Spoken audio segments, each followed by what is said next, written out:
Hello welcome to నా ఇష్టం. Telugu cinema అంటే కేవలం హీరోల ఎలివేషన్లు, మాస్ ఫైట్లు, రికార్డ్ కలెక్షన్లు మాత్రమేనా? కాదు. ఒక కథకి ప్రాణం పోసేది, వెండితెరపై సెంటిమెంట్ను పండించేది హీరోయిన్లే.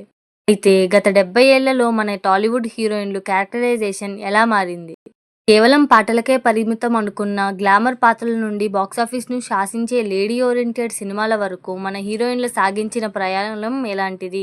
ఈరోజు ఈ వీడియోలో టాలీవుడ్ అద్భుతమైన ఎవల్యూషన్ గురించి క్లియర్గా మాట్లాడుకుందాం. స్కిప్ చేయకుండా చివరి వరకు చూడండి. ది గోల్డెన్ ఎరా టాలీవుడ్ చరిత్రలో 50s నుండి 70s వరకు ఒక సువర్ణ అధ్యాయం. ఆ రోజుల్లో హీరోయిన్లు అంటే కేవలం అందాల ప్రదర్శన కాదు, అభినయం. ముఖ్యంగా మహానటి సావిత్రి గారు తెరపై కనిపిస్తే నటనకి ఒక నిఘంటువులా ఉండేది. మిస్సమ్మలో కాస్త అల్లరి, మాయాబజార్లో శశిరేఖ గంభీరత్వం, దేవదాస్లో పార్వతిగా గుండెలు పిండేసే వేదన. హీరోలతో సమానంగా, కొన్నిసార్లు హీరోల కంటే ఎక్కువగా వీరికి ప్రాధాన్యత ఉండేది. జమున గారు, వాణిశ్రీ గారు అప్పట్లో ఎంతో బోల్డ్ అండ్ ఇండిపెండెంట్ పాత్రలు చేశారు. కథ మొత్తం హీరోయిన్ల చుట్టూ తిరిగే సినిమాలు అప్పట్లో చాలా వచ్చాయి. కమర్షియల్ షిఫ్ట్ అండ్ గ్లామర్ ఎరా. కాలం మారింది. 80s మరియు 90s వచ్చేసరికి తెలుగు సినిమా కమర్షియల్ ఫార్ములా వైపు అడుగులు వేసింది.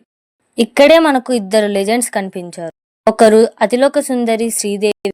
గ్లామర్తో పాటు క్షణక్షణం, జగదేకవీరుడు, అతిలోక సుందరి సినిమాలతో నటనలో కొత్త బెంచ్ మార్క్ క్రియేట్ చేశారు. అదే సమయంలో టాలీవుడ్కు ఒక కొత్త రూపాన్ని పరిచయం చేశారు లేడీ అమితాబ్, విజయశాంతి గారు. కర్తవ్యం, ఒసే రాములమ్మ వంటి సినిమాలతో హీరోలతో పని లేకుండా కోట్లు వసూలు సాధించారు.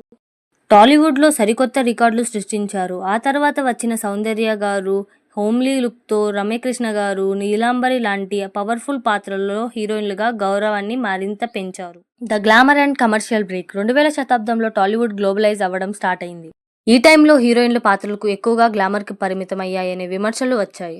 కథలో కేవలం 4 పాటలు, కొన్ని కామెడీ సీన్స్ కోసమే హీరోయిన్లను వాడుకున్న రోజులవి. ఈ ట్రెండ్ను కూడా బ్రేక్ చేసింది టాలీవుడ్. అనుష్క శెట్టి నటించిన అరుంధతి సినిమా ఒక సంచలనం సృష్టించింది.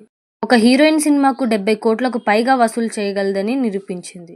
ఆమె లేడీ ఓరియంటెడ్ చిత్రాలకు కేర్ ఆఫ్ అడ్రస్ గా మారింది. అదే సమయంలో సమంత, కాజల్, తమన్నా లాంటి నటీమణులు కూడా కమర్షియల్ సినిమాలు అంటూనే తమకంటూ ఒక ప్రత్యేకమైన గుర్తింపు తెచ్చుకున్నారు. మోడర్న్ ఎరా క్యారెక్టర్ డ్రివెన్ రోల్స్. ఇక ఇప్పుడు మనం చూస్తున్నది సరికొత్త టాలీవుడ్. ఇప్పుడు ఆడియన్స్ కేవలం గ్లామర్ చూసి థియేటర్స్కు రావడం లేదు.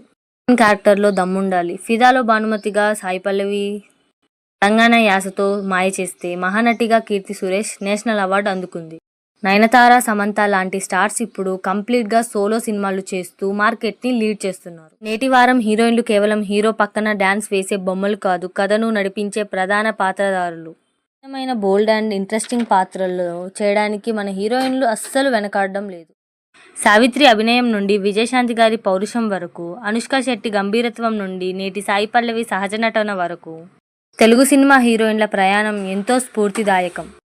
మరి వీరిలో మీకు అత్యంత ఇష్టమైన హీరోయిన్ ఎవరో, ఏ పాత్ర మిమ్మల్ని ఇన్స్పైర్ చేసిందో కింద కామెంట్లో చెప్పండి.